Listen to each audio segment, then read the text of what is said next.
पंचाक्षरामनुपमान् पंचसूत्रकृतो वंदे पंचाचार्यन् जगद्गुरुन् यद्भासा भासते विश्वं यत्सुखेनानुमोदते नमस्तस्मै गुणातीत विभवाय परात्मने हलवु मातेनु नीनೊಲಿದು ಪಾದವನಿಟ್ಟ ನೆಲವೇ ಸುಕ್ಷೇತ್ರ ಜಲವೇ ಪಾವನ ತೀರ್ಥ ಸುಲಭ ಶ್ರೀ ಗುರುವೇ ಕೃಪೆಯಾಗು ಕೃಪೆಯಾಗು ಕೃಪೆಯಾಗು.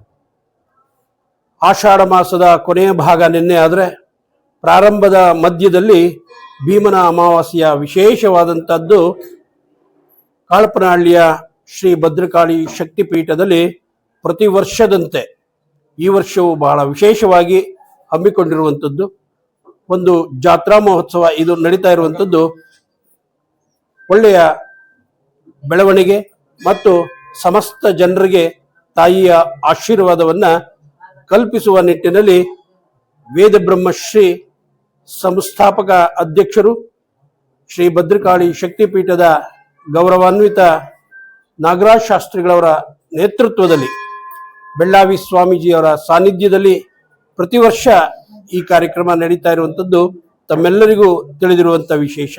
ಈ ಭೀಮನ ಅಮಾವಾಸ್ಯೆಯ ವಿಶೇಷ ಬಹಳಷ್ಟು ವಿಶೇಷತೆಗಳನ್ನು ಒಳಗೊಂಡಿದೆ. ಎಲ್ಲ ಹೆಣ್ಣು ಮಕ್ಕಳು ತನ್ನ ಪತಿಯ ಶ್ರೇಯಸ್ಸನ್ನು ಕೋರಿ ಅವರ ಆರೋಗ್ಯ ಮತ್ತು ಸ್ಥಿತಿಗತಿಗಳನ್ನು ಉನ್ನತ ಸ್ಥಾನಕ್ಕೆ ಕೊಂಡೊಯ್ಯುವಂಥ ಒಂದು ಶುಭ ಸಂದರ್ಭದ ಸಂಕೇತವಾಗಿ ಈ ಭೀಮನ ಅಮಾವಾಸ್ಯೆಯ ಒಂದು ವಿಶೇಷತೆ ಅಂತ ನಾನು ಹೇಳಲಿಕ್ಕೆ ಬಯಸ್ತೇನೆ. ಈ ಒಂದು ಶಕ್ತಿಪೀಠದಲ್ಲಿ ಬಹಳಷ್ಟು ದಂಪತಿಗಳ ಸಮೇತ ಬಂದು ತಾಯಿಗೆ ಪೂಜೆಯನ್ನ ಮಾಡಿಸಿ ಇಲ್ಲಿಂದ ನಮ್ಮ ಬದುಕನ್ನ ಹಸಿರು ಮಾಡಿಕೊಳ್ಳಬೇಕು ಅಂತೇಳಿ ಕೆಲವರು ಮನೆಯಲ್ಲಿ ಮಾಡುವಂಥದ್ದನ್ನ ಬೆಳಗ್ಗೆ ಮಾಡಿ ಇವತ್ತು ಈ ಕಾರ್ಯದಲ್ಲಿ ಬಹಳಷ್ಟು ಸಂಖ್ಯೆಯಲ್ಲಿ ಪಾಲ್ಗೊಂಡಿರುವಂಥದ್ದು ಒಂದು ವಿಶೇಷ ಅಂತೇಳಿ ನಾನು ಅಂತೀನಿ. ಇದು ಒಂದು ಸನಾತನ ಧರ್ಮ, ಭಾರತ ಪರಂಪರೆಯಲ್ಲಿ ಧಾರ್ಮಿಕವಾದಂತಹ ಕಾರ್ಯಕ್ರಮಗಳು ನಿರಂತರವಾಗಿ ನಡ್ಕೊಂಡು ಬರ್ತಾ ಇರುವಂಥದ್ದು ತಮ್ಮೆಲ್ಲರಿಗೂ ತಿಳಿದಿರುವಂತಹ ವಿಚಾರ.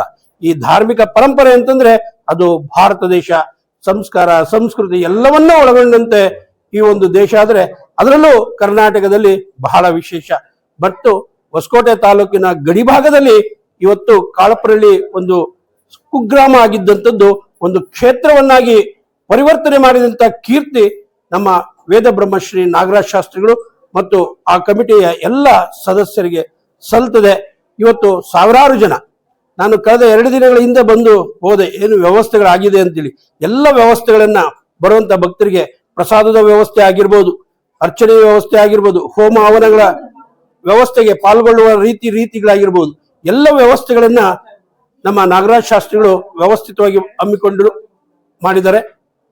ಇವತ್ತು ಈ ಒಂದು ಧಾರ್ಮಿಕ ಕಾರ್ಯಕ್ರಮದಲ್ಲಿ ಪಾಲ್ಗೊಂಡಂತ ಎಲ್ಲ ಭಕ್ತರಿಗೆ ತಾಯಿಯ ಅನುಗ್ರಹ ಸದಾ ಇರಲಿ ಅಂತೇಳಿ ನಾನು ಆಶಿಸಿ, ಇದು ಬರೀ ಒಂದು ಚಿಕ್ಕ ಗ್ರಾಮ ಆಗಿದ್ರೂ ಇದು ಇಡೀ ರಾಜ್ಯ ನೋಡುವಂತೆ ಇವತ್ತು ಕಾಳಪ್ಪನಹಳ್ಳಿ ವ್ಯಾಪಕಗೊಂಡಿದೆ. ನಿತ್ಯ ದಾಸೋಹ ಅಂತಂದ್ರೆ ಕರ್ನಾಟಕದಲ್ಲಿ ಸಿದ್ಧಗಂಗಾ ಮಠ ನೆನಪಾಗುವಂಥದ್ದು, ಆದರೆ ಇವತ್ತು ದಾಸೋಹಕ್ಕೆ ಒಂದು ಹೆಸರಾಗಿ ಇರುವಂತ ಕ್ಷೇತ್ರ ಅಂತಂದ್ರೆ ಈ ಗಡಿ ಭಾಗದಲ್ಲಿ ಕಾಳಪ್ಪನಹಳ್ಳಿಯವರು ಬಂದಂತವರು ಹಸಿದು ಹೋಗಬಾರ್ದು, ನೊಂದು ಹೋಗಬಾರ್ದು, ಅವರಿಗೆ ಪರಿಹಾರದ ಜೊತೆಗೆ ದಾಸೋಹ ವ್ಯವಸ್ಥೆಯನ್ನ ಕಲ್ಪಿಸಿಕೊಟ್ಟಂತ ನಾಗರಾಜ್ ಶಾಸ್ತ್ರಿಗಳಿಗೆ ಮತ್ತೆ ಆ ಟ್ರಸ್ಟಿಯವರಿಗೆ ಆಭಾರಿಯಾಗಿರ್ತೇನೆ ಅಂತೇಳಿ ಈ ಸಂದರ್ಭದಲ್ಲಿ ಹೇಳ್ತಾ, ನಾನು ಕಳೆದ ವರ್ಷ ಹೇಳಿದ್ದೆ ಪ್ರತಿ ವರ್ಷ ನಾನು ಬರ್ತೇನೆ ಅಂತೇಳಿ. ಅದೇ ಪ್ರಕಾರವಾಗಿ ಇವತ್ತು ಮಹಾಮಂಗಳಾರತಿಯ ಸಂದರ್ಭಕ್ಕೆ ನಾನು ಈ ಕಾರ್ಯಕ್ರಮದಲ್ಲಿ ಪಾಲ್ಗೊಂಡು ತಾಯಿಯ ಅನುಗ್ರಹಕ್ಕೆ ನಾನು ಸಹ ಆಶೀರ್ವಾದಕ್ಕೆ ಪಾತ್ರರಾಗಿದ್ದೇನೆ ಅಂತೇಳಿ ಬಹಳಷ್ಟು ಹೆಮ್ಮೆ ಪಡ್ತಾ ಇದ್ದೇನೆ. ನಾಳೆಯಿಂದ ಬೆಳ್ಳಾವಿ ಸಂಸ್ಥಾನ ಮಠದಲ್ಲಿ 1 ತಿಂಗಳು ಶ್ರಾವಣ ಮಾಸದ ಇಷ್ಟಲಿಂಗ ಮಹಾಪೂಜೆ ಕಾರ್ಯಕ್ರಮ ಪ್ರತಿದಿನ ಸಂಜೆ ನಡೀತದೆ. ನಾಳೆ ಉದ್ಘಾಟನೆಯನ್ನ ನಮ್ಮ ನಾಗರಾಜ್ ಶಾಸ್ತ್ರಿಗಳವರೇ ನಮ್ಮ ಮಠದಲ್ಲಿ ಹಮ್ಮಿಕೊಂಡು ಅವರೇ ಉದ್ಘಾಟನೆ ಮಾಡ್ತಾ ಇದ್ದಾರೆ ಆ ಕಾರ್ಯಕ್ರಮ ಅಂತೆ. ಅದಕ್ಕೆ ಅವರನ್ನ ನಿಮ್ಮೆಲ್ಲರ ಪರವಾಗಿ ಸ್ವಾಗತ ಬಯಸುವುದರ ಜೊತೆಗೆ ಎಲ್ಲರಿಗೂ ಶುಭವನ್ನ ಕೋರ್ತಾ ನನ್ನ ಮಾತಿಗೆ ಅಮಾವಾಸ್ಯೆ ನಾನು ಮೊದಲೇ ಹೇಳಿದೆ, ಹೆಣ್ಣು ಮಕ್ಕಳಿಗೆ ಬಹಳ ವಿಶೇಷತೆ ಅಂತ. ತನ್ನ ಗಂಡನ ಶ್ರೇಯಸ್ಸನ್ನ ಕೋರಲಿಕ್ಕೆ ಇದು ಒಂದು ಕಾಲ, ಇದು ಪರಿಪಕ್ವವಾದಂತ ಒಂದು ಅವಕಾಶ. ತನ್ನ ಯಜಮಾನನಿಗೆ ಶ್ರೇಯಸ್ಸಾಗಬೇಕು, ಅವ್ರಿಗೆ ದೀರ್ಘಾಯುಸ್ಸಾಗಬೇಕು, ಅವರು ಸುಖವಾಗಿರ್ಬೇಕು, ಅವರು ಸುಖವಾಗಿದ್ರೆ ಇಡೀ ಕುಟುಂಬ ಸುಖವಾಗಿರ್ತದೆ ಅಂತೇಳಿ ಇವತ್ತು ದೇವಿಯ ಜೊತೆ ಪೂಜೆಯ ಜೊತೆಗೆ ಗಂಡನ ಪಾದ ಪೂಜೆಯನ್ನು ಮಾಡುವ ಮುಖಾಂತರ ಇವತ್ತು ಹೆಣ್ಣು ಮಕ್ಕಳಿಗೆ ಇದೊಂದು ವಿಶೇಷ ಆಗಿರೋದ್ರಿಂದ ಭೀಮನ ಅಮಾವಾಸ್ಯೆ, ನಾಗರ ಅಮಾವಾಸ್ಯೆ ಗೊತ್ತಿದೆ ನಿಮಗೆ. ನಾಗರ ಅಮಾವಾಸ್ಯೆ ಒಂದು ವಿಶೇಷ ಆದ್ರೆ ಭೀಮನ ಅಮಾವಾಸ್ಯೆ ಒಂದು. ಹೀಗೆ ನಮ್ಮ ಹಿರಿಯರು ಒಂದು ಕಲ್ಪನೆಯನ್ನ ಮಾಡಿ ಆಯಾಯ ಕಾಲಕ್ಕೆ ಯಾವ್ಯಾವ ಕಾಲಕ್ಕೆ ಏನೇನ್ ಮಾಡ್ಕೊಂಡು ಬರ್ಬೇಕು, ಯಾವ್ಯಾವ ಸಂದರ್ಭಕ್ಕೆ ಏನ್ ಮಾಡ್ಬೇಕು ಅಂತೇಳಿ ಆಯೋಜಿಸ್ಕೊಂಡು ಬಂದಿರುವಂತದನ್ನ ನಾವು ನಡ್ಕೊಂಡು ಹೋಗ್ತಾ ಇದ್ದೀವಿ. ಅದನ್ನೇ ಸನಾತನ ಧರ್ಮ ಅಂತ ಹೇಳೋದು. ಹಿಂದೆನೂ ಇತ್ತು, ಮುಂದೆನೂ ಇದೆ, ಇವತ್ತು ನಡೀತಾ ಇದೆ ಅನ್ನೋದಕ್ಕೆ ಇದು ಒಂದು ಸನಾತನವಾದದ್ದು ಅಂತೇಳಿ ನಾನು ಹೇಳಲಿಕ್ಕೆ ಬಯಸ್ತೇನೆ. ಶಿವೇ ಸರ್ವ ಪ್ರಸಾದಿಕೆ ಶರಣ್ಯೇತ್ರ ಎಂಬಕೆ ಗೌರಿ ನಾರಾಯಣೇ ನಮೋಸ್ತುತೆ. ಯಾದೇವಿ ಸರ್ವಭೂತೇಶು ಮಾತ್ರ ರೂಪೇ ನಮಸ್ಥಿತಃ. ನಮಸ್ತಸ್ಮೈ ನಮಸ್ತಸ್ಮೈ ನಮೋ ನಮಃ. ತತ್ಪುರುಷಾಯ ವಿದ್ಮಹೆ ಮಹಾರೌದ್ರಾಯ ಧೀಮಹಿ ತನ್ನೋ ಮುಖಂಡೇಶ್ವರ ಪ್ರಚೋದಯ. ಶ್ರೀ ಕ್ಷೇತ್ರ ಭಕ್ತರ ಕಷ್ಟಗಳ ನಿವಾರಣೆ ಮಾಡಿ ಅವರ ಸಮಸ್ಯೆಗಳಿಗೆ ಶೀಘ್ರವಾಗಿ ಪರಿಹಾರ ಕೊಟ್ಟುತ್ತಾ ಜಗತ್ತಿಗೆ ತಾಯಿ ಸ್ವರೂಪಳಾಗಿರುವಂತ ಜಗಜ್ಜನಿಯಾದಂಥ ಶಿವಶಕ್ತಿ ನೆಲೆಸಿರುವಂತ ಪುಣ್ಯಕ್ಷೇತ್ರ ಕಾಳಪನಹಳ್ಳಿಯ ಗ್ರಾಮದಲ್ಲಿ ನೆಲೆಗೊಂಡು ನಾನಾ ಕಡೆಯಿಂದ ಬರುವಂತ ಭಕ್ತರ ಕಣ್ಣೀರು ಒರೆಸುತ್ತಾ ಅವರ ಸಮಸ್ಯೆಗಳನ್ನ ಶೀಘ್ರವಾಗಿ ಪರಿಹಾರ ಮಾಡುವಂತ ಶ್ರೀ ಭದ್ರಕಾಳಿ ಶಕ್ತಿಪೀಠ ಕ್ಷೇತ್ರ.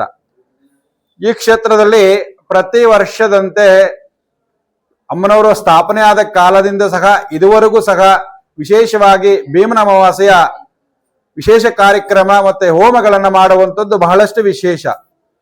ಹಾಗೆ ಈ ವರ್ಷ ಸಹ 3 ದಿನ ಕಾಲ ಸತತವಾಗಿ ಯಾಗಗಳನ್ನ ಮಾಡಿ ಲೋಕಕ್ಕೆ ಕಲ್ಯಾಣವಾಗಲಿ, ಎಲ್ಲರಿಗೂ ದೇವಿಯ ಅನುಗ್ರಹ ಸಿಗಲಿ ಅಂತೇಳಿ ಈ 3 ದಿನ ಕಾಲ ಸತತವಾಗಿ ಮಾಡುವಂಥದ್ದು ಬಹಳಷ್ಟು ವಿಶೇಷ.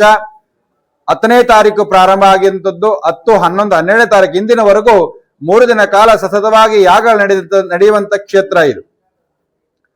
ಹಾಗೆ 10ನೇ ತಾರೀಕು ಸೋಮವಾರ ಬೆಳಗ್ಗೆ ಗಂಗೆ ಪೂಜೆ ಆದ ನಂತರ ಕಾರ್ಯಸಿದ್ಧಿ ಗಣಪತಿ ಹೋಮ 108 ಮೋದಕದಿಂದ ಕಾರ್ಯಸಿದ್ಧಿ ಗಣಪತಿ ಹೋಮವನ್ನು ಮಾಡಿ ವಿಘ್ನೇಶ್ವರನ ಪ್ರಾರ್ಥನೆಯನ್ನು ಮಾಡಿ ಈ ಕಾರ್ಯಕ್ರಮಕ್ಕೆ ಯಾವುದ ವಿಘ್ನಗಳ ಬರದಂತೆ ನಿನ್ನ ಆಶೀರ್ವಾದದಿಂದ ಈ ಕಾರ್ಯಕ್ರಮ ಯಶಸ್ವಿಗೊಳಿಸಲಿ ಅಂತೇಳಿ ಭಗವಂತನಲ್ಲಿ ಸಂಕಲ್ಪವನ್ನು ಮಾಡಿ ಮುಂದಿನ ಕಾರ್ಯಕ್ಕೆ ಹೋಗುವಂಥದ್ದು ಬಹಳಷ್ಟು ವಿಶೇಷ.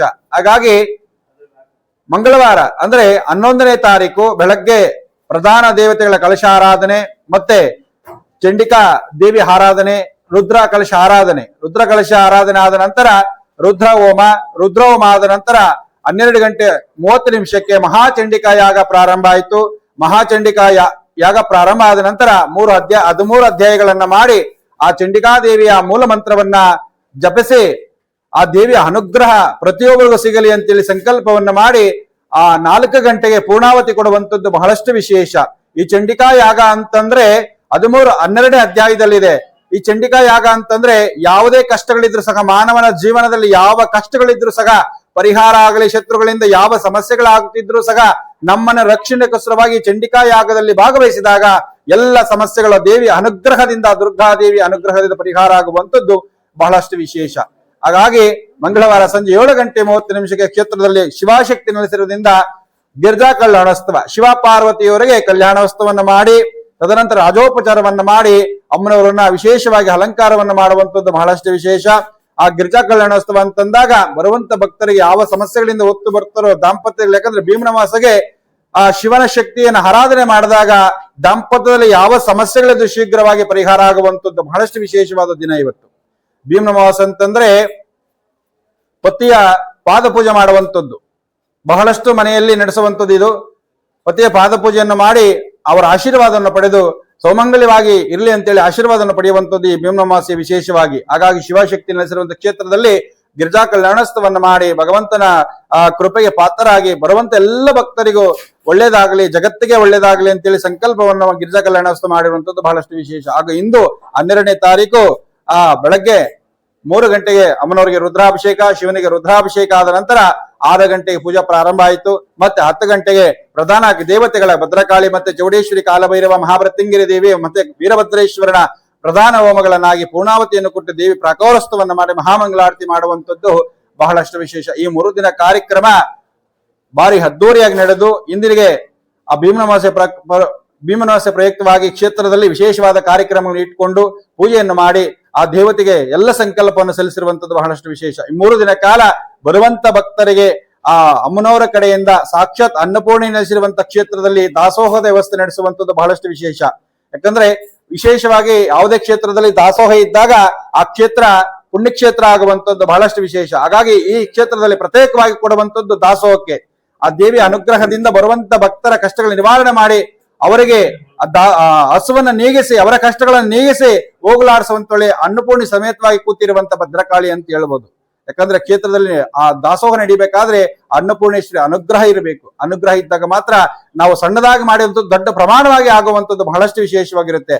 ಹಾಗಾಗಿ ಈ ಎಲ್ಲಾ ಕಾರ್ಯಕ್ರಮಕ್ಕೆ ಭಾಗವಹಿಸುತ್ತ ಭಕ್ತರಿಗೆ ಎಲ್ಲರಿಗೂ ಒಳ್ಳೇದಾಗ್ಲಿ, ಆ ದೇವಿ ಅನುಗ್ರಹ ಆಗ್ಲಿ ಅಂತೇಳಿ, ಹಾಗೂ ಇವತ್ತು ಸಂಜೆ 3 ಗಂಟೆಗೆ ಮಹಾಮೃತ್ಯುಂಜಯ ಯಾಗ ನಡೀತದೆ. ಯಾಗ ಆದ ನಂತರ 7:30 5,008 ತೆಂಗಿನಕಾಯಿ ದೀಪ, ರಂಗಪೂಜೆ ಅಂತೀವಿ. 5,008 ತೆಂಗಿನಕಾಯಿ ದೀಪವನ್ನು ಹಚ್ಚಿ ಆ ಬೆಳಕಿನಿಂದ ದೇವಿಯನ್ನ ದರ್ಶನ ಮಾಡುವಂಥದ್ದು, ಶಿವಶಕ್ತಿಯನ್ನ ದರ್ಶನ ಮಾಡಿದಾಗ ನಮ್ಮಲ್ಲಿರುವಂತಹ ಸಮಸ್ಯೆ, ದಾಂಪತ್ಯದಲ್ಲಿರುವಂತಹ ಸಮಸ್ಯೆ, ನಮ್ಮ ಜೀವನದಲ್ಲಿ ಬರುವಂತ ಕಷ್ಟಗಳೆಲ್ಲ ಸಂಪೂರ್ಣವಾಗಿ ನಿವಾರಣೆ ಆಗಿ ಆ ಕತ್ತಲಾಗಿರುವಂತ ನಮ್ಮ ಜೀವನದಲ್ಲಿ ಬೆಳಕನ್ನು ಕೊಡುವಂತ ಶಕ್ತಿಯ ಮಾಡುವಂಥದ್ದು ಆ ಭದ್ರಕಾಳಿ ಸಮೇತವಾಗಿ ನಿಲ್ಲಿಸಿರುವಂತ ಮುಕ್ಕಂಡೇಶ್ವರ.